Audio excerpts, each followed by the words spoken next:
Hey, everybody, and welcome back to the Thanks But No One Asked You podcast where storytelling meets unsolicited advice. And today I'm joined by Dr. Ronald Reeves. Make sure you put the doctor on there. Thank you so much for joining me. Thank you. Great day. Yes. Okay. Now, everybody knows we do not introduce the guests right away. We actually just jump right in. I want the audience to judge you based on your answers first, and then we'll hear your resume. Let's actually find out if we like you to continue the episode. So, first Understood. things first. Um, you are a part of a certain fraternity. I am not. Yes, I am not part of the Divine Nine. It is now your task to rank the fraternities in order of least to most favorable. Go. Okay. Okay. And I'm gonna do this based off of the fact that I know people in all of them. So I'm going to be very respectful and say probably the one who showed up last, which is Iota Phi Theta. I'll rank them last just based off of they still got to put time in. That's pretty much it. Okay. Um, Shortly after that is definitely Alpha Phi Alpha. Wonderful man. One of my best friends is one of them. But yeah, just But just down on that list. what is it? Why is it why? We need an Um, explanation. Like, come on. my family has had some really bad experience with them. That's all I will say. Yeah, yeah, yeah. Just that's all I'm gonna say. All right, alphas. Um, The next. Next up probably is Phi Beta Sigma. My brother is one. Okay. Um, they are very diverse in what they do. They are also very diverse in what they copy. So yeah, great organization though. Um, Next up will probably be the other 9/11 guys, the Kappas. um, Cousins, and very cool group of guys. Okay. Yeah, very cool group of guys. And then Omega Psi Phi Fraternity Incorporated will probably be atop of that list. I know they are atop of that list. Mainly, and not just because I'm a member, but just because overall, before I became a member, I've seen them mostly everywhere, Okay. good, bad, or indifferent. Like we make a difference. Just depends on how you take us. What's your flavor? Wow. See, when I first asked the question, you kind of gave me a look of like, oh God, I'm put on the spot. And then you answered in quick succession, which lets me further know that you've already thought about this. I mean, it has changed over time. I mean, growing up as a young black man in Detroit, it changes because I had mentor programs where mostly all the fraternities were a part of it, and that's how I was really introduced in it. So that's how the ranking kind of started, and then the situations with my family kind of changed it, and then now that Oh I'm man. gotten older and I got brothers and cousins and stuff in those organizations, continues to move around. All right. Okay, you guys heard it here first. Again, I have no opinion, at least not on air. All right. Now, let's get into I hate to bring up a sore subject, but I am from Ohio and you are from Michigan. So now we got to get into it. First word that comes to mind with the Michigan scandal. Familiar, and what I mean by familiar is that having worked in sports and been a part of it and seen it and have been a witness to it and all that stuff, you hear this very often of us black men not making the best decisions all the time, and that suffers for our community, obviously, and then beyond. And it's tough to see it happen at Michigan State, then happen at Michigan. No matter if you're a fan or not, you're like we have to do better. And so I try to make sure I do better in those spaces too, because again, it happens to us all in one way, shape, or form, where we make decisions that we know are not great, but we think we're going to be fine.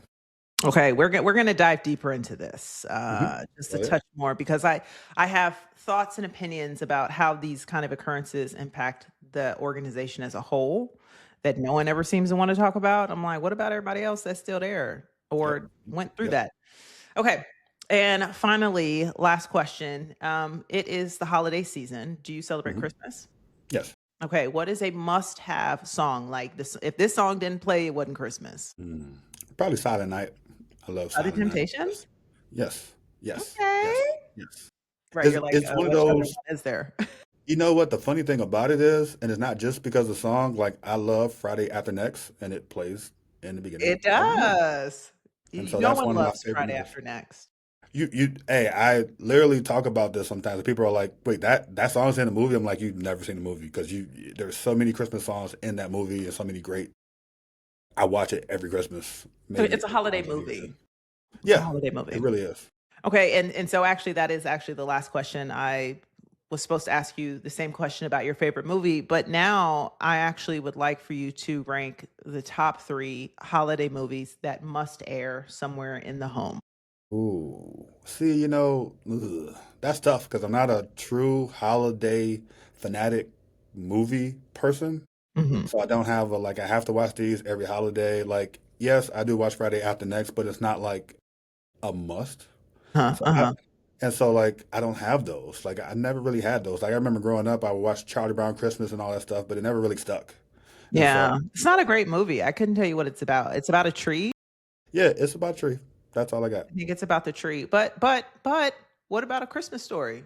You from the The Midwest. I Christmas know that story joint played on TBS is all day. yeah, but like I don't know, like redundance is hard for me because I like a little No. change up. So like I watch movies, but it's not always the same Christmas movies every year. Like I watch movies, you know what I'm saying? But it's not like, oh, I got to watch this. I feel like a Christmas movie has to be on in the background just one day of the month. Okay, I'll watch Friday After Next. Just for you. Just for you. You have to have something. There has to be something. Okay, but you have the song, so that's most important. All right. Hot seat is over with. We have all judged you from your ranking from earlier. Yikes. The smartest answer might have been I don't rank anyone. I can only speak for my own organization. I think I'm my mom's favorite. I think I was Yeah. just the least troubled. Oh, okay. So Yeah, by that's default, it that's was what parents less do. of a They're headache. like you caused me the least trouble, so I like you the most, which Yeah. can go the opposite way. But yeah, whatever. But she's most like the sibling that gave her the hardest trouble. Now, That's she that's how doesn't it goes. recognize that they're the same, but I do. Yeah. That's how Yeah. it goes. Okay, cool. So let's get into it. Now you have an opportunity to tell the whole world who is Dr. Ronald Reeves. Ooh, okay. I'll try to make this short because I feel like this can go on for a while. But no, Ron Reeves, originally from Detroit, Michigan, grew up here, went to undergrad at Detroit Mercy, ran track and field, and then left. Went to grad school at Ithaca College, and really worked in athletics for the next 15 years. I started off actually working for the Air Force at an Air Force base, and transitioned over to work at a nonprofit, worked at the Pentagon, and then got into college athletics. Worked at several schools. I could probably go down the list of all the helmets behind me, but started off Yeah.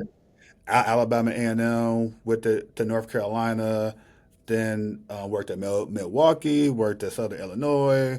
Then at Southern Illinois, I went to FAMU, then went to Colorado.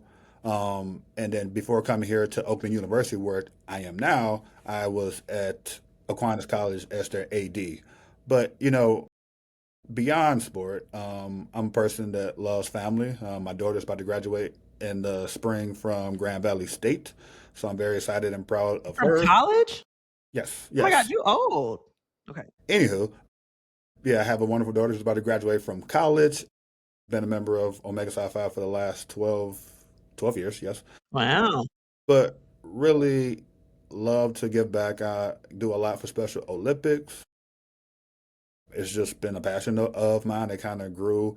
Again, as I talked about earlier, I grew up in mentoring programs, and so I always wanted to find ways like, how can I give back? And so, really connecting sport with giving back, and Special Olympics is individuals who are going to celebrate whether they win or lose, and Mhm. that's just different. That's just different, and I love it. So yeah, That's awesome. I volunteered at one Special Olympics event that happened in Atlanta, and I gotta say, it was so much fun. To your point, like the parents, it's like it's an opportunity for them to celebrate their kid in spaces where they're probably not always celebrated.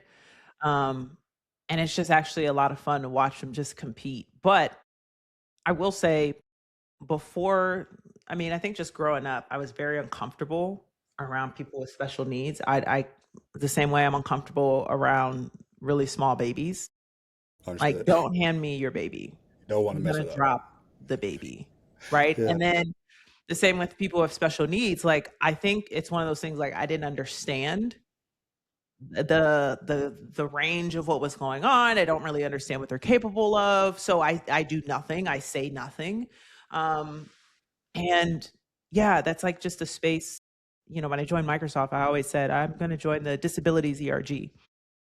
And I Never did it. did. I don't really know if I did much, but what I will say is they had to have been the most active ERG because they're actually trying a solution for their challenge, their everyday challenges. And it would be people who had kids who had different abilities, and they'd be like, "Hey, my kid has low vis, this computer, this thing is not working for them. What are the accommodations?" And they're all sourcing with each other. Anyway, all that to say is that's my kind of group that I'm kind of like, do you have a group of people where you're like, I don't know how to engage. I don't know what's happening Hmm. here.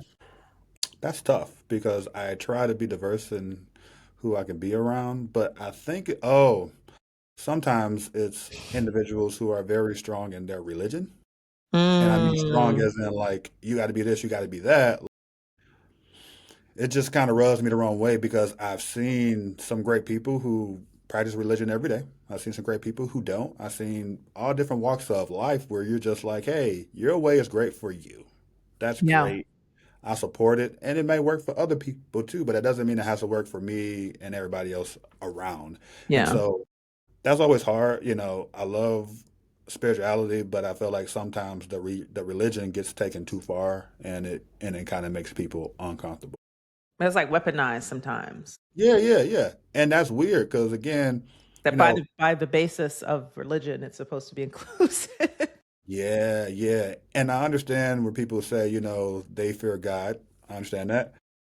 But I have a hard time with that like wording from time to time because it comes off as negative to me, which I Mm, want to be fruitful and be able to work through what I have to do. And I understand that there's bad things that are going to happen if you do bad things, but to make that the like premise of it, just stuff for me. yeah. Okay. Have you ever gotten into a really bad argument with somebody who's extremely religious? Hmm. I don't think so. Like I'm not really an arguer. Like at some point I'd be like, all right, you know what? Don't even worry about it. Like I learned that growing up. Like my mother and grandmother would talk it off.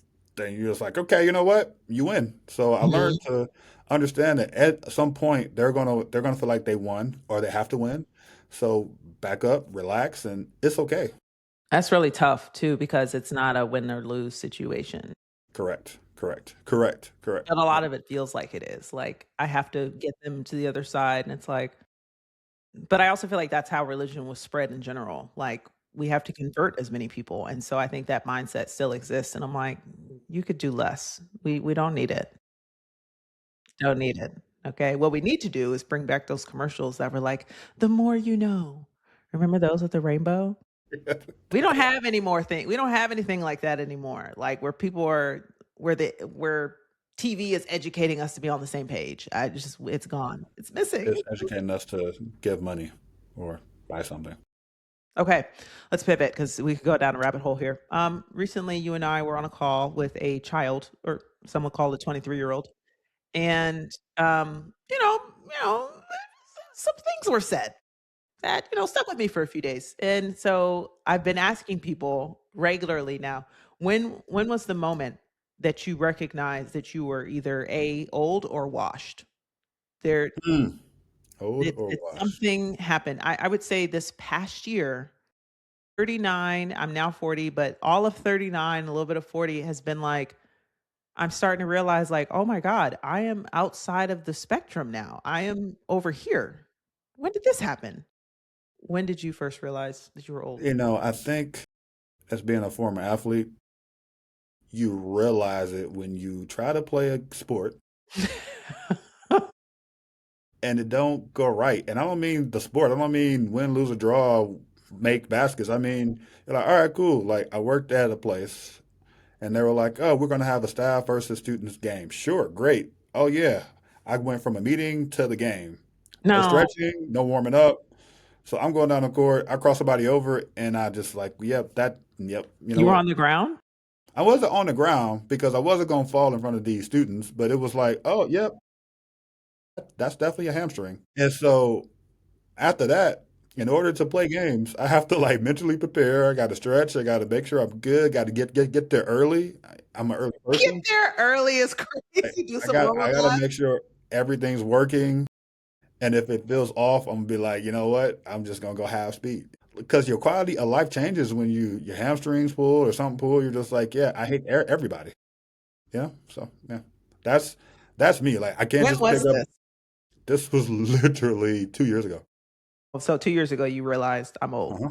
Yeah, and I Dang, was it's 40. sad. So I was 40, so it kind of hit then.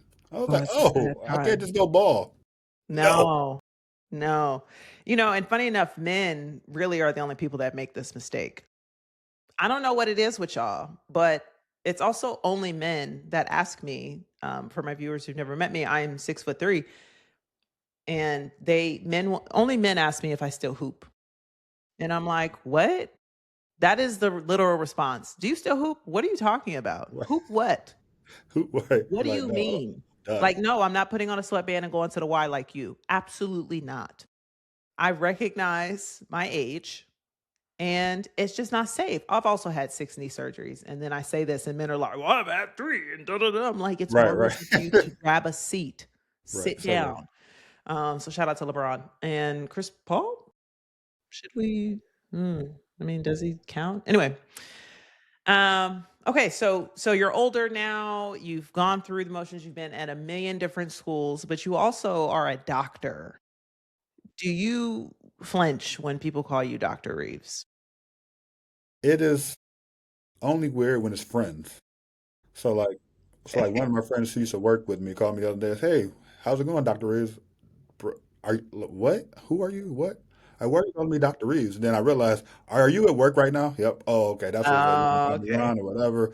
Like when people who know me and know me well and know me before all this, it's kind of weird because Mhm. it's like my name is I'm still the same person, but they're just like, but you got the title. I got to give it to you. And I'm like, okay, respect. I'm not gonna tell you not to, but Yeah. at the same time, it's like I'm still the same person.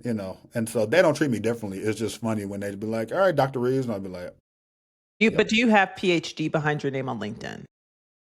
I have doctor in front of my name on LinkedIn. Ooh, extra I, letters, y'all, extra I, letters. I just, it's one of those things that I earned, and I have to give it the respect that is due. So if you put me on your staff bio, you put me on whatever, I'm gonna add it because I why paid for not? it. Like right, I pay for it. I put in the hard work, but I don't walk around like you got to call me Dr. Reeves all the time. Like that's not It's what it is. Dr. Reeves to you. No. It's funny because somebody was like, "Yeah, we're gonna have Mr. Reeves," and I was like, "Oh, dang, people don't call me that no more." But yeah, I mean, it's all good. Yeah. Okay. So for students who are like, I want to get a PhD. My mom used to bother me about this. Like, I'm a lifetime learner. I've been in 3 schools. I love school. I love being in school. I don't like tests or homework, but I like the idea of learning. And she suggested that I get a PhD. And I was like, nah, man, that's way too much. Like, we're doing the most. And she's like, oh, but you'll be one of the 1% of blacks with a PhD. And I'm just like, I don't care. And so I also, in my mind, assumed that a PhD meant more money. That's just an idea that I had.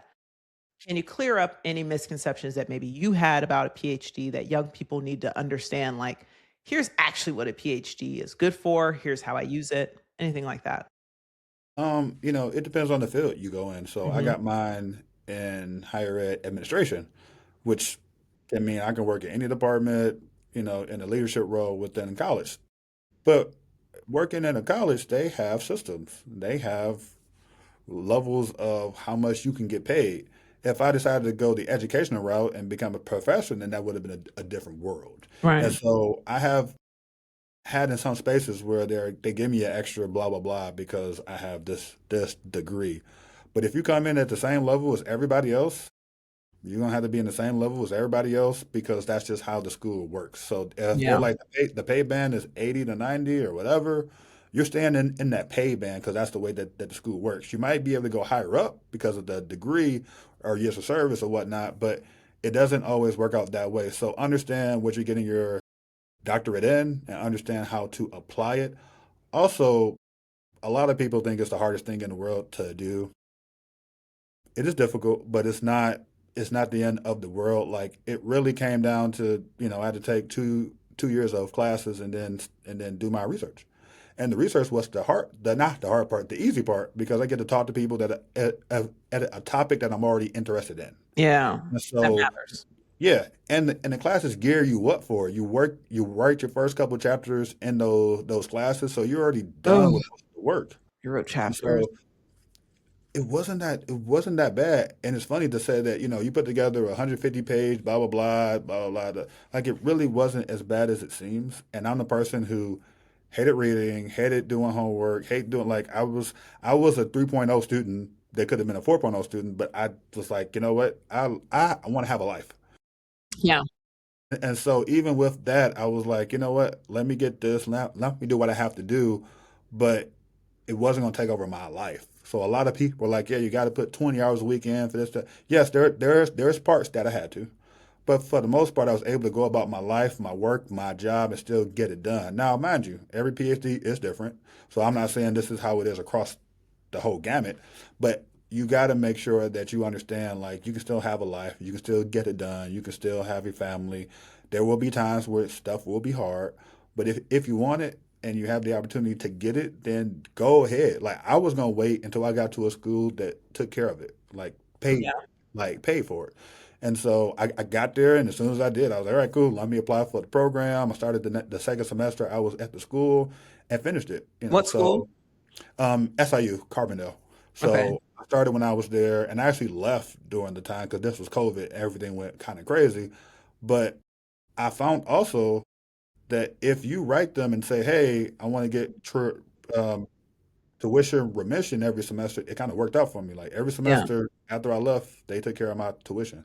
So again, it was stuff that you got to work the system and don't let it work you. And so that's kind of how I got through it, and it was a great time. Um, some of my like we had three or four of us that went through the program, and we all got through it. We're all at different places in our world, and we all use it. So Now you're trauma bonded.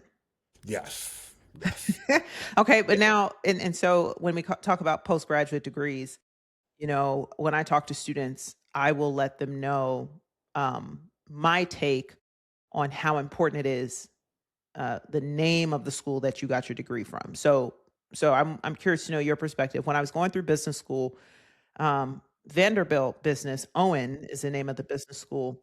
It was not regarded very highly. It's not at the time it was not a top 25 business school. And top 25 is like where everybody says blah blah right, blah. So right, Wharton, Harvard, Tufts, Dartmouth, Tufts, not Tufts, MIT, Sloan, like these were the premier Kellogg, Ross, Michigan. These were the premier schools and Vanderbilt really wasn't. In my mind, at 32 when I was getting my MBA, I was like, it's a piece of paper. I'm not worried about these things. Had I been younger, I would have fallen into the trap of like, oh my God, I'm going to Vanderbilt. It's not right, this. right, right, right, But I was right because even when I graduated, the only people who care about rankings are other people who went to business school. right, right, right, The exactly. everyday person Yeah, hears Vanderbilt and that's all they heard. right. They're And like, so oh, I yeah, knew that at 32, but like I was still like a little shaky the way everybody was pressing me on it. And so I tell young people today, I'm like, listen, you get in to a school, you get into many schools and you pick the school where you want to be for 2 years. Stop worrying about clout. Like it doesn't matter. You work your network like crazy and you can still have a network at the school that you didn't get into. You just communicate with them. Like, and so I try to press upon the youth that like you stop being so obsessed with titles in that way. This is where you start that nonsense and then it's hard to climb out. People I know, people have gone to Virginia Darton and hated their lives because the culture was not the right fit for them. It's very a lot of military kids, a lot of like former politicians kids. It's very serious. hmm Vanderbilt is a lot more chill. So from a PhD perspective, like do you guys have that internal dialogue with each other about like, well, my doctorate is from Tufts, and so does it yeah. matter? Okay, so yes and no. Reason why I say yes and no, I don't really care. But I've had fraternity brothers who are like, "Oh, you didn't get a PhD, you got a EDD," and I'm like, and I'm going to use mine for what I use mine for. You use yours for what you use yours for. I Right. remember writing on some material like Dr. Ron Reeves, blah blah blah, and they were like, "Well, we're going to put blah blah blah PhD." I don't really care. Like Yeah. like at the end of the day, we are blessed to be where we are and use it for what we do. If that floats your boat and you got all this, like because some people like, if you're not this type of doctor, then you shouldn't be talking about being a doctor. And it's like, you know what? At the end of the day, I got it. I earned it. It is what it is. But I don't like if you say you got it. I don't be like, where'd you get it from? I'll be like, how was your experience? What did you do your dissertation Yeah, on? what you do your study on? Yeah, it's kind of like, versus like, oh, you have an EDD versus a PhD or a JD. Like you go through all these different things, and I don't really care. It's crazy. Yeah, you the bar is already Hmm. master's degree, and you think that that's gonna be it, and then you get in there, and now they making a whole nother bar. It's like, why do we care? Why do we care so much? Somebody told me something I thought was genius.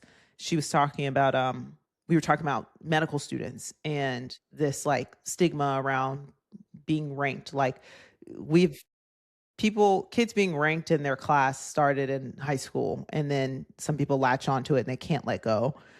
And she was like, "Do you know what they call the person who finishes last in their class in medical school? Doctor. Right. They're called doctor." And I was like, "You're right. You're absolutely right." So it comes with confidence, though. I'm sure you were older, but you also probably have a lower ego. So you're like, "Look, man, I'm on my own journey. It's not really about y'all." But you probably weren't always like this. What's something you were like really insecure about growing up, maybe high school, college? Let's see. I think it was really understanding that I was insecure about having to have a set what I was going to do. Mhm. And that was inherited from family, nothing against family. They was like, all right, you got to do this, you got to do that, you got to do this, you got to do that. And if I can tell you, like, I started off undergrad as an accounting major, wonderful accounting person. Got to college and was like, I did all this before. This is now boring. Now, could I have stayed in it and mastered it and You did all studied great? accounting? Yeah. But I went from accounting Bruh. to theater, To cheer? to theater. Theater. Okay, that I went feels from one more. extreme to the next. And I was like, okay, I'm not about to be an actor. And I ended up having a class which was called like news writing, and ended up like, oh, I like writing. I don't like reading, but I like writing. So I ended up doing all the sports stuff and became the editor for our paper, and was like, oh, this is communications. But then I also knew like I don't want to be a writer long term unless I'm doing my own thing and making my own books. And so I was like, but I do like sports. Like I was writing about sports, and so I ended up going to grad school for sport management. Now when I got out, I was like, I don't even know what that means. Like, what am I going to do with it? I have a bachelor's and a master's in sports management. Haven't used it to this day. And so it's like I realized I was very like, oh, I gotta do this, I gotta do that, and I was trying to figure it out for so long, and it found me versus me going out there and looking for it. Because again, I just went on the NCAA website. It was like, let me find a job, and there was like GA spots. I was like, what's a grad assistantship? And so this is stuff that I didn't know, and I'm happy to give the student athletes now. Because when I was in undergrad, we didn't get all this extra information to be able to maneuver through it. I just kind of found it happenstance. Yeah. And so, but yeah, I was really insecure about figuring out how to make sure that I was able to find this career that everybody said I had to have. And it helped me. No, that's most kids today. I hear that all the time. I don't know what I want to do. And I'm like, honey, you can walk up the street and find a 30-year-old. They still don't know what they want to do. Right, They right. just have a job. Correct. They have a job that pays for things. They still Correct. don't know what they want to do. So that brings me to the next segment around students, right? There's tons of students who study sport management. I study sport management. It sounds like you did some sport management stuff. And then kids will say, I want to work in sports. Now, I have friends who worked in sports. So I'm looking at them like, do you want to work in sports? So there's pros and cons. I think the pros are a little bit more glamorized. Can you give us a very realistic view, or what are some of the things that young people who want to enter in sports need to come to grips with today about that profession? Hmm. 90% of you will not move up as fast as you think you do. You should. Well, like you'll see some people who become an AD at like 29. You're like, how? Then you go look at their background and see father, grandfather, somebody had a great connection to somebody, or they got into the right situation. That's just not how it goes. Yes, You will be able to be around events, have fun, get credentials, have shirts, all that stuff. That is wonderful. That's what got me going. My first 5 years, I was hyped because I was at schools and I got to go work Final Fours and travel everywhere, go with the team, do all this stuff. But you got to still have your work life balance.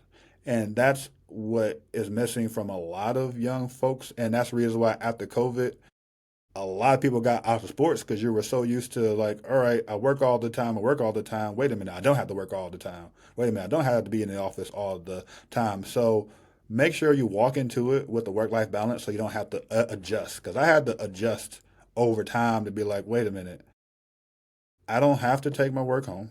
I don't have to finish everything every day. I don't have to be perfect guy. And that was the stigma of a lot of people within athletics, whereas that you got to be always on it. You got to be always on it. And it's Well, I kind of think like, that's the message that's shared, no? Like they yes, they want correct. you to sacrifice your life for the team. Yes. I feel like that's how they advertise promotions. Yeah, well, that's how sports is, period. You're like, yeah, in order to be the quarterback, you got to be first in and first out, or last out at the gym. You got to be studying this. You got to do this all the time. You are correct. But everything you do in sports, whether you work in sports or not, or you are a student athlete, it ends. And so it's like, what else are you doing? Like, I know so many people who, you go and you're like, all right, you're a senior. What you gonna do next? Play ball? Okay. And then what? I don't know. Wait a minute. You're a senior in college. You have this degree that, whatever, and you don't know what you're gonna do. International business. What does that mean? They don't know. Right. It's like, all right. So, and then you see them get hurt or don't make it, and then you call them and you're like, all right, so what you doing now? Work at the mall. What?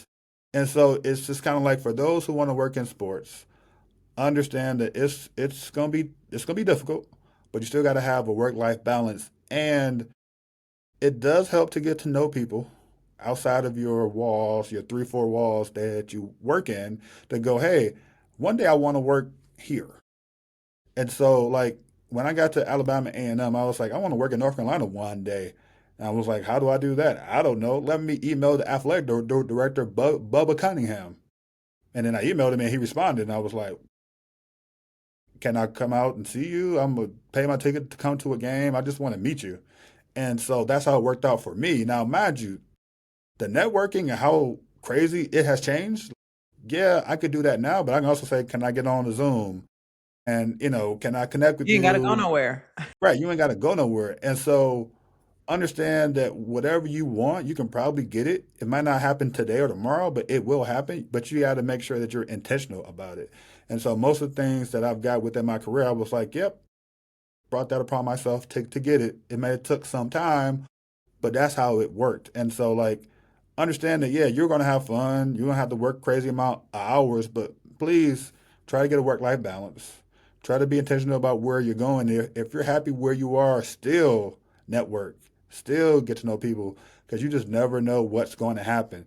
You can be like, hey, I love where I'm at. My boss is good, and then tomorrow they're gone, and Yeah, you're they like, could die and then there go your job. yep, yep, yep. They So could get you just acquired and yeah. people they rest on their laurels. They get the job and they just chill. And I'm like, this doesn't stop. And one thing too that used to be true is not true now is that they used to say, "Hey, once you're in sports, don't get out because you'll never be able to get back in." That is so far from the truth now. Back Mm, then, it was very hard to get back in if you got out. But I got out for 2 years, and the job found me, and I was confused of how I got the job because I was like, I don't work in sports right now, but they were like, you have the background, and we're looking for people who had the back, whatever. Like, understand that if you need to take a break from sport or whatever career you're in, do that. You might take a job that you're just like, I'm just going to do this job for a couple of years, but I need to breathe because yeah. I've been working in sports and a student athlete since I was a kid. So I want to go watch sports. I want to enjoy sports and not feel like, oh man, I work at this school. Now I hate blah blah blah because I'm always in it or I don't get to Yeah. watch the games or whatnot. So yeah. Yeah, I think that's the other thing too. Like people who work in sports think they have a very glamorized view of like, oh, I'm going to meet all the players, I'm going to be at all the games, and I'm like, you're going to be Yeah. in this back room with Right. no window, Yep. the light flickering, and you pulling data or something strange and random. Um, not everybody, but it's not sexy. The work is not super sexy, and so Um, I had a whole point and a whole idea, and it just escaped my brain. Okay, well, let's have you answer this question. You are in a space where you work with student athletes today. What would you say are 1 to 2, let's do 2, 2 things any student on any campus could do today to better prepare for post-college? Find a mentor. It don't even have to be a mentor in your space. You can be like, I want to be a doctor. Okay, I'm gonna go talk to Dr. Reeves. Well, I'm not a doctor in what you want to be in, but I know 17 people who are. And so again, I wish in undergrad I had a mentor that can help me navigate through, all right, hey, my car got a flat. I know I can call my mom and dad, but I don't want to call them for every single thing. Yeah. Boom, okay, cool. This is the place you can go. These are 3 or 4 places, or it's just find a mentor, number one. Mhm. Number two is don't take yourself so seriously. Mm. So many student athletes are like, man, I went to this presentation and I bombed. And I was like, okay, well, let's talk about it next week. And then I asked them, so how you feel about it? What? Oh, that was last week. Yeah, I know. So like at this point in time that you're flipping out, you're crying, you're doing all these things, I get it. In the moment, stuff sucks. You think about what happened at Michigan. In the moment, it sucked, and then he did something stupid. Don't make it worse. Don't make it worse. Like, relax, breathe. I know it's That harder was said than there. done, but like, just breathe. And so, like, a lot of student athletes will have a bad game and be like, "This is the end of the world." And I'm like, you know how many bad track meet runs I had, and I was like, "Well, I'm still on the team. I just got to get better," or whatever the situation is. And I get it, but you have to relax and chill because it goes by so fast, and you're gonna look back and be like, I wish I did it. Like, yeah, because you didn't do anything other than go to school, go to weight room, and go to practice and play a game. Hmm. What orgs were you in? What did you do Certainly did around the more than city? that. Yeah, like what did you do? What did you do? So yeah, Yeah. Interesting. Okay, now let's tap back into Michigan, the Michigan situation. There's a situation every week, it sounds like, feels like. So here's my thing, and I was talking about this the other day. You could take the Diddy situation, right? We won't get into the diddler all the way in, but did you just do a take that? yep, I did. Acceptable. Got to, you got to. There's just some things you just anyway. Yes, ma'am. Canceled. So now he's on the canceled list. When I watched the documentary and all these The people came 50 out Cent and said documentary is that what you're talking about? he Okay, did a great job. I'm not gonna lie to you. What amazing storytelling. I mean, he started from the beginning. He didn't just like come he from did. a man's. Right, He correct. built it up. And I was like, this he did the man justice. I will say. He is a complete mess, but he aired all of his dirty laundry, not Have just you the ever newer. have you ever watched Power? No. I Oh, that's did, what but I'm about like to say. episodes. I didn't watch it Okay, yeah. fully.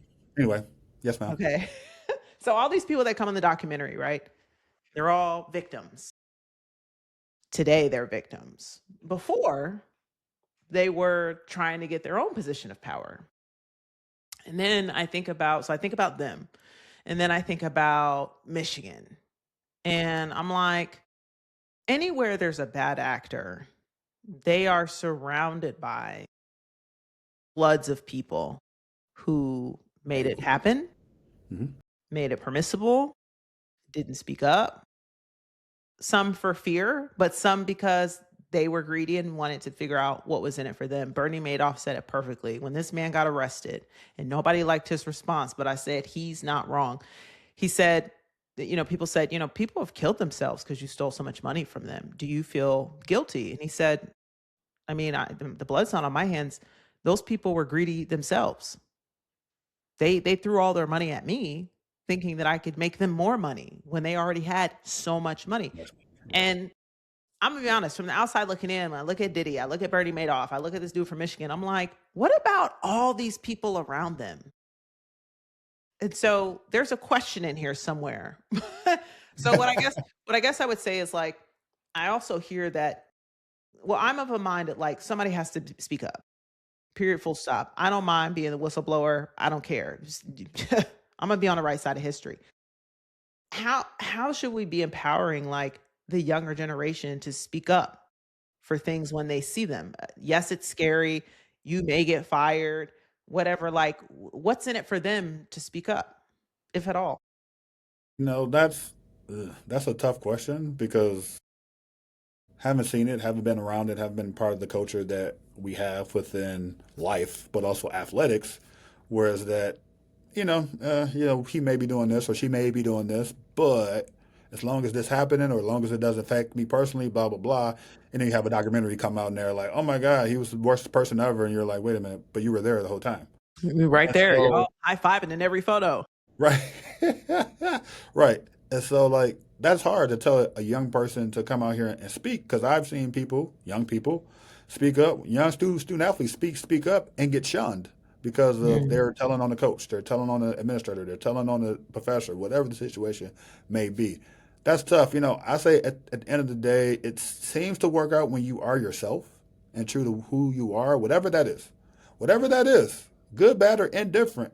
If you stick to it, all the way through, it normally works out for you. Now, you have to be able to stick to it. And what I mean by that is, so there's some people who are like, you know what? Wrong is wrong, wrong is wrong. Okay, cool. So if wrong is wrong, when you do something wrong, when they do something wrong, it's the same thing, right? No. Okay, well, if it's not the same thing, then that's when people have moral issues. They're Mhm. like, all right, so we know that University of Michigan coach may be doing X. And last week I cheated on my girlfriend. So who am I? Like people tend to go down this path of who am I? Just make sure you understand you're not perfect too. Mhm. And so if you decide to do whatever, just understand it can happen to you too. And that's the hard part. And that's what stops people. They're like, yeah, I know this is going on, but I'm doing this and I'm doing that. And what tends to happen too in a lot of these programs, they might not be doing what coach is doing, but they're doing something else. And so I'm not saying that everybody who was around him was doing something bad. I'm saying it's harder to justify yourself and telling on somebody who you don't know all the information for. You just know he's doing something wrong morally for him being married or whatever the situation may be.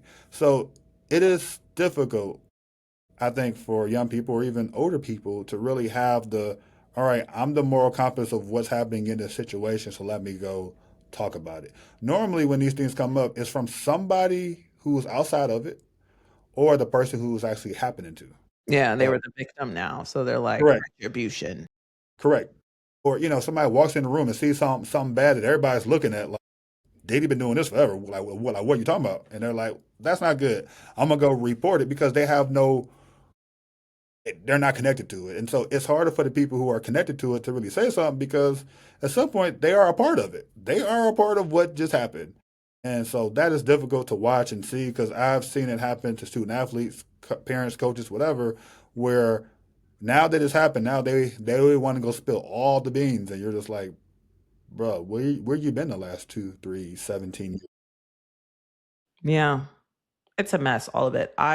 Um I am not holier than thou, but I draw a firm line on, like, some value-based stuff. I'm like, I don't wanna be a part of none of the nonsense. I ain't got time. One, because you're gonna hear my mouth. You're gonna hear it from me. If you hear it from nobody else, I'm gonna keep it 100 and be like, "Listen, tighten up." I'm stepping. I'm out. I don't wanna be affiliated with anything. And I think also people who do this because a lot of people say when I bring this topic up, they'll be like, "Well, it happens all the time." And I'm like, I don't know why that's the default response, but if that's happening, what else is happening?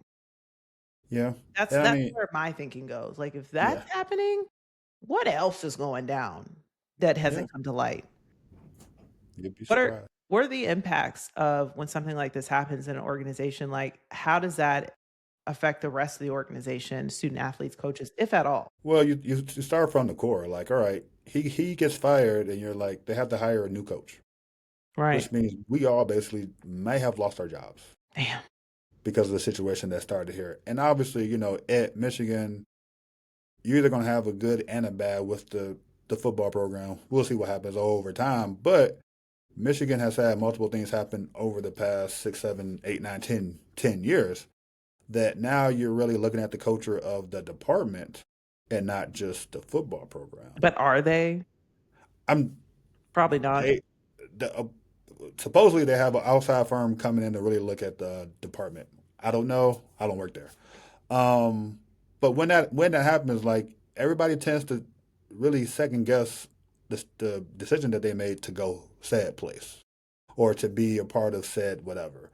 And it really comes into the focus of like, yeah, I'm here for sport, but I'm not here for all of this.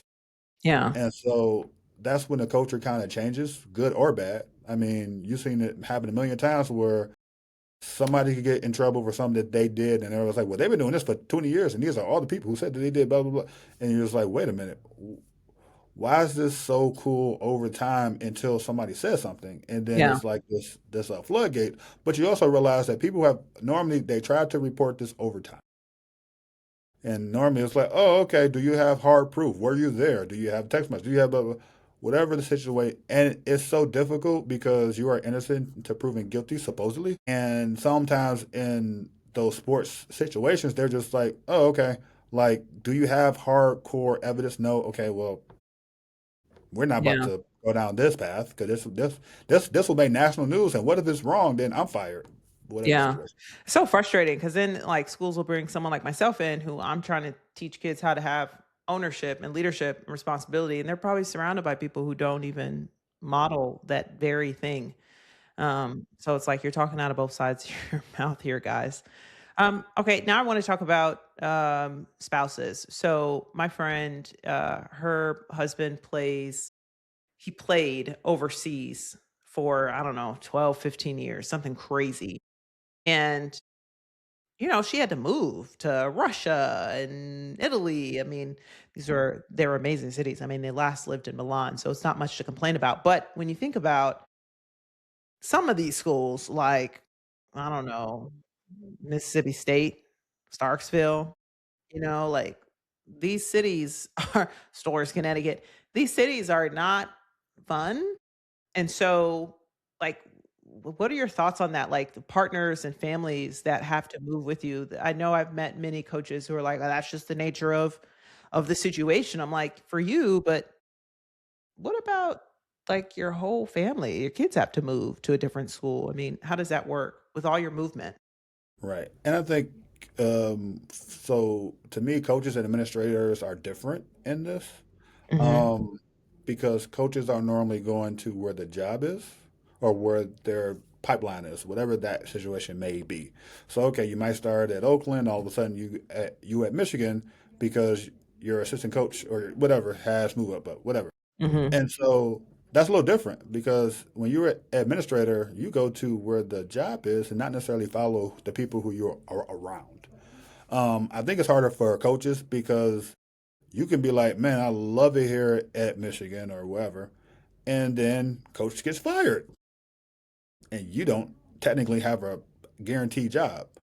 Now, with that being said, now you got to go, all right, so where do I got to move? Where's the job at? Now you got to go to Albuquerque, you got to go to Texas, Albuquerque. you got to go to Florida, you got to go to Maine, whatever the situation may Man. be. And that's hard for them.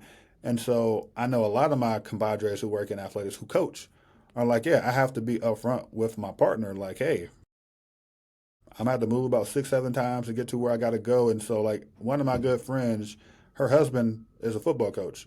She has a law degree. She's done all the things. And so she's like, I have to have enough experience and education to go wherever we go. I'm going to find a job. And that's difficult She because gotta take the moving. bar everywhere she goes.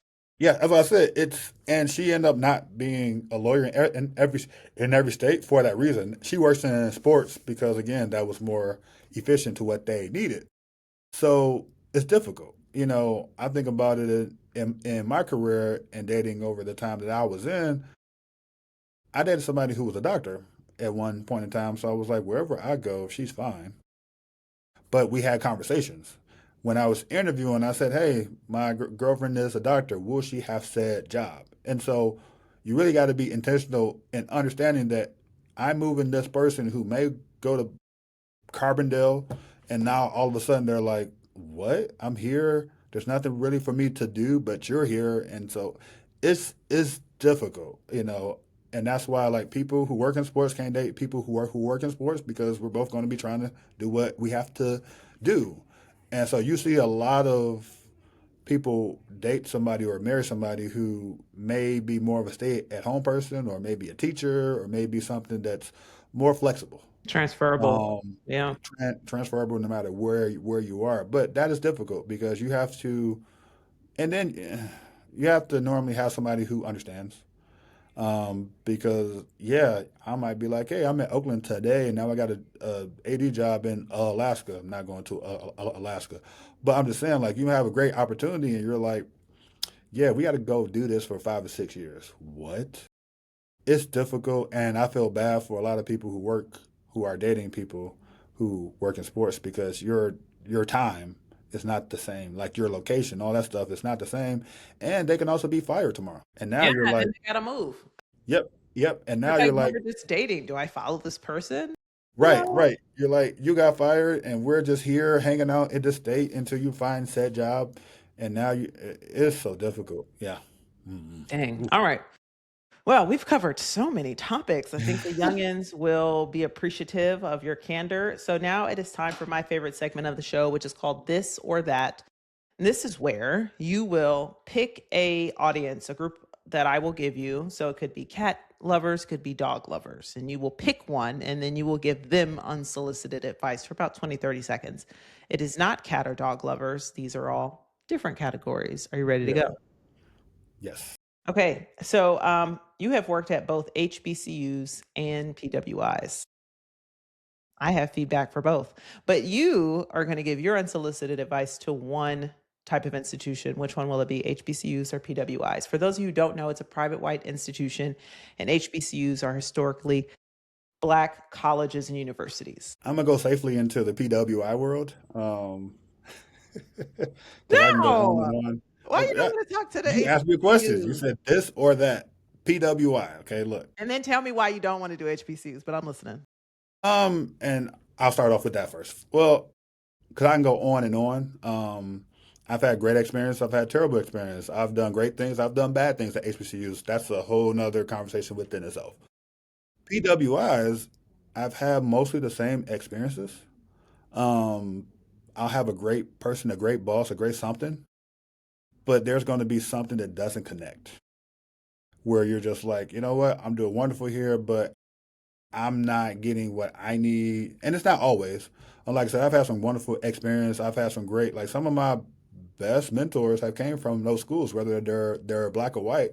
They've came from those schools, but it tends to always not connect in some way, shape, or form, whether it's how we do the academics, how we do the athletics, how we have our staff, how we have the diversity of our student athletes, whatever it may be, it seems to be something that doesn't fit. And so just make sure you are being yourself. Okay. Um, that's really because it's so easy to go the other way. In and out, in and out. Okay. Now, you also work with student athletes, so please choose between giving unsolicited advice to walk-ons or stars of teams. I would choose the walk-ons, Good choice. because the walk-on tends to be more down to earth. They tend to get it. They tend to also have a plan after sport. Not always, but again, they're there for more having fun and enjoying the sport versus like I have to be this person. So they'll volunteer for stuff. They'll be around. They'll ask questions. They are really a full student versus just a athlete. So what's your advice for them? Um, Continue to be yourself. Like, have fun, be a part of the team, and understand in this NIL world, you're still valuable to every team. We need you, and continue to be those who support and do what we do and volunteer, because that is the biggest part. Okay. And last group, parents or coaches? Coaches. Um, I would say the coaches, like, what you do is seen more than what you expect it to be seen, good and bad, good and bad. I appreciate what they do every day, because their lives are normally determined by 17 to 24, now maybe 28. You grow. Um, just continue to be you, have a life, go on vacation when you can, Man. and recruit, not just transfers, please. Thank you. Oh. Well, Oh, it sounds like transfers are in abundance now. they are, But what tends to happen is they get there, you might have a good year, and then next year you're trash because you got four D1 transfers to come over, and then all of a sudden they're gone because they only had 1 year left. And your AD is like, all right, so we're going to keep rolling. And you're like, I couldn't get the same people again the next year. Well, what about the people who have been here, who have been behind them in the lineup and all that other stuff? Like I've seen it happen across the nation where you're just like, you got to build out both. You got to build out the freshmen, you got to build out whoever said transfer is, and you got to do it year round. But I'm not a coach. Yeah. I just used to coach a long Right. time. Did you recruit? Uh, Yeah, that was back then. I worked at a Division 3 school, and I was like, "Oh, this is for the birds." So I understand it. That's the reason why I am not a coach. It was like, after what did you like about it? Because I didn't care for coaching. I love practices because my practices were a little different. I was a track coach, so Okay. we have fun. And it's always hard because you're like you can't run them to death. I'm not a runner to death, but it's not like at the end of the day we had like relays that would just be fun. And then I love when they got to competition and they were cheering on their teammates. It was like, oh, you guys actually connect. Like, okay, it's like, because sometimes you don't see them connecting in practice. Some has practice over here, this person's over there. Yeah, it's But they very get to a different. track and field meet and they're like sitting up, like, all right, come on, bro, whatever. And so that was always good. Like, I enjoyed that part of coaching, and I definitely was way better at coaching than I was at being a student athlete. Okay. Well, thank you so much, Dr. Ronald Reeves, Ronald D. Reeves, D for Detroit or Ooh, D for Darius, nope, nope, Demarcus, nope. It's a six-letter Daniel, word, Daniel. David. What is Daniel. it? Daniel? Daniel. Hmm. See, I mean, I got it. I got it with Yeah, this. yeah, you did. I was surprised. Normally, don't happen for a while. I start with the black names, Demarcus, Right. Darius, and then we slowly But look at my Devin, first name. Daniel. But look at my first name. They could have tried to squeeze something in. Ronald, I'm assuming is like a grandparent's name. Yeah, this is yeah. There's like Grovers walking around here, and I'm like, Grover. Turns out it's their great grandfather's name. I'm like, we got to retire these. We got to. Anyway, thank you so much for being on the show. I For appreciate having you. me. Is there any place that you want people to follow you, connect with you, reach out to you for anything? Well, I mean, on LinkedIn, you can look me up, Dr. Ron Reeves on LinkedIn, Ronald Reeves actually, and then on Instagram, I'm Doctor spelt out dot Norbit because that was my line name for the fraternity. Don't worry about it. You can ask me about that another time. Um, but yeah, that's the wonderful Instagram that I use. So yeah, All right. Thanks, y'all. We'll see you another time. thank you.